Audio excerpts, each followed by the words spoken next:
Mr. Speaker, thank you for this opportunity. I want to thank the chairperson of the Security Committee for the report. Mr. Speaker, however, that report is extremely underwhelming. It actually makes a big joke of this House and the institution of Parliament. Mr. Speaker, I am here on Standing Order 105, read together with Standing Order 60, which allows any senator to move a motion without any notice. And this motion is moved under paragraph H of Standing Order 60, read together with Standing Order number 1, Mr. Speaker, which gives you vast powers on procedural issues. Mr. Speaker, today is a sad day for our country. Let me go direct to the point. We have no business being here discussing anything if the senator for Kakamega, Cleophas Malala, the senator for Bomet, Dr. Lagat, and the senator for Samburu, Dr. Stephen Lelewe, are not here. Mr. Speaker, we may be here making speeches and trivializing a very grave matter. It took a desperate young man in Tunisia to burn himself to cause a big change in that country. Mr. Speaker, we are willing to come back subject to the 3 days notice. We are willing to come back on Friday, on Saturday, on Sunday, any day, any hour. Mr. Speaker, the Constitution says this House can sit anywhere, anytime, any hour, as decided by this House for the interest of the country. I saw the other day, I listened with disbelief as senators tried to flaunt and flag curfew regulations and applying curfew on this House.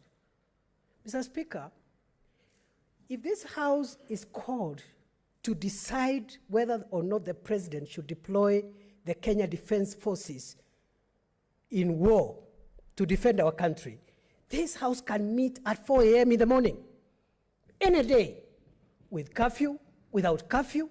And Mr. Speaker, with due respect to the COVID protocols, there is no way this House can be treated as if we are coming here for disco, so that at 9 p.m., if you're in a disco, you go home.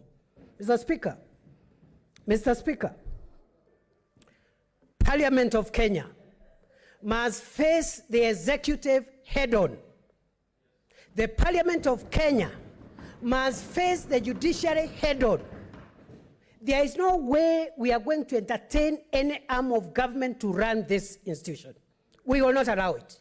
We are not kidding. We are not playing games. Arrest us, kill us, torture us. We will not yield.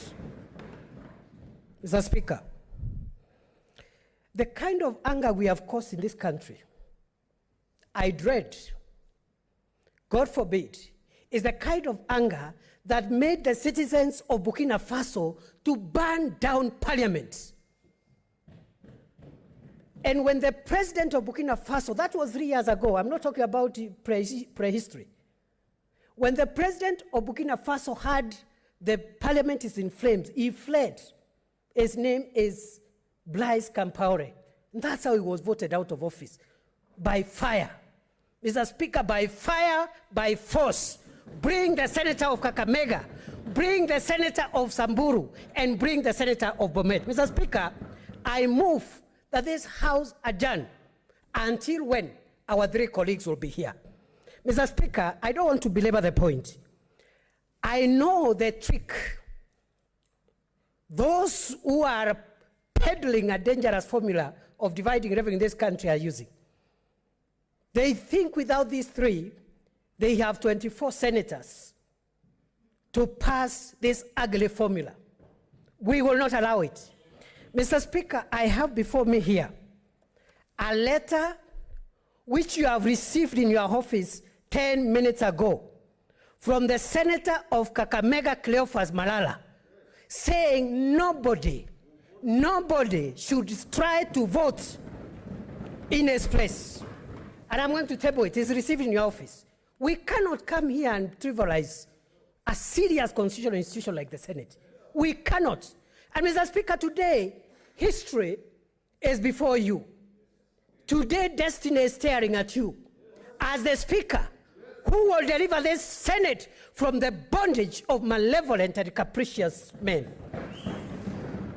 I want to end, Mr. Speaker. You know, there are people, and I'm glad some of our colleagues who were opposed to, who were trying to peddle this formula, toned down, including my student, the senator for Muranga. He has toned down. Mr. Speaker, there are people who have not given up, and they are trivializing this matter. And they think they are very big. We are being treated to things like system and deep state and deep what? Mr. Speaker, history is replete with strong generals and powerful kings and monarchs who have been brought down by the power of the people. And Mr. Speaker, today I want to remind them of a man called Belshazzar, a man who God favored to be king in the book of Daniel. Instead of being grateful that God has honored you among so many millions of citizens to be their leader, he entertained a government that was so divisive, so oppressive, and he did a big party and called all the important men whose fathers and mothers were important people at that time. And the Bible says he made a feast, and he entertained them in that feast, and even went on to commit sacrilege by using the utensils that had been taken from the temple to commit and drink the drink of fornication using the vessels taken from the temple. Mr. Speaker, as they were enjoying, as they were making merry, as the deep state was celebrating, as the system was celebrating, suddenly, and I say suddenly, there is going to be a war in this country. There is going to be a writing on the wall. MENE, TEKEL, and Parisi. We will not sit here to discuss anything until Senator Malala, Senator Lelegwe, and Senator Lagat are here. Mr. Speaker, I beg to move. I request Senator Mutula Kalonzo Jr. to